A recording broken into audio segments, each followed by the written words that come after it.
रावण अर्थात दशानन का उपदेश एक बार जरूर पढ़े। राम और रावण का युद्ध समाप्त हो चुका था।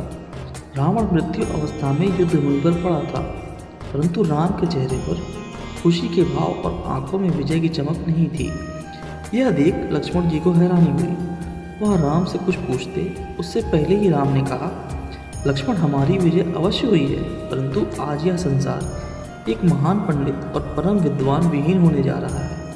तुम जाकर महान ज्ञानी रावण से राजनीति का गुरुमंत्र प्राप्त करो। लक्ष्मण रण क्षेत्र में पड़े रावण के सिरहाने जाकर खड़े हो गए और बोले, हे महान विद्वान रावण, मैं राम का छोटा भाई लक्ष्मण आपसे शिक्षा ग्रहण करने आया हूँ, मुझे उपदेश दीजिए।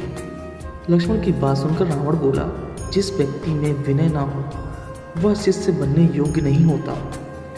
तुम अस्त्र लिए मेरे सिरहाने खड़े हो, क्या यही शिष्टाचार है?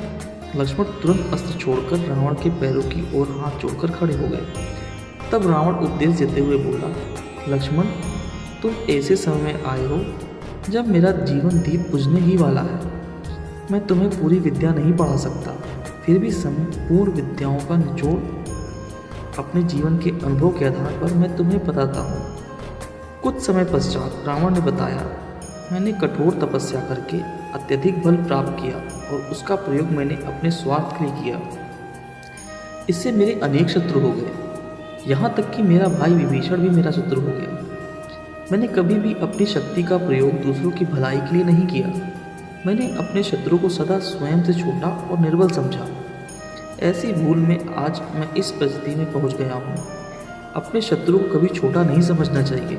सुनो लक्ष्मण, जीवन में मेरी 3 इच्छाएं थीं, जिन्हें पूरा करने की मेरे पास शक्ति और सामर्थ्य भी था, लेकिन मैं उन्हें पूरा नहीं कर सका।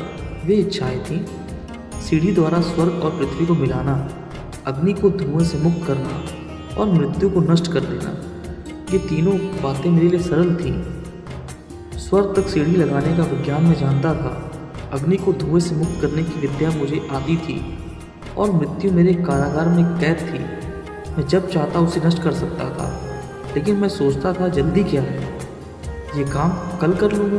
यही सोचते सोचते मेरा काल आ गया, लेकिन कल कभी नहीं आया। मेरा गुरु मंत्र यही है कि इंसान को आज का काम कल पर कभी नहीं छोड़ना चाहिए।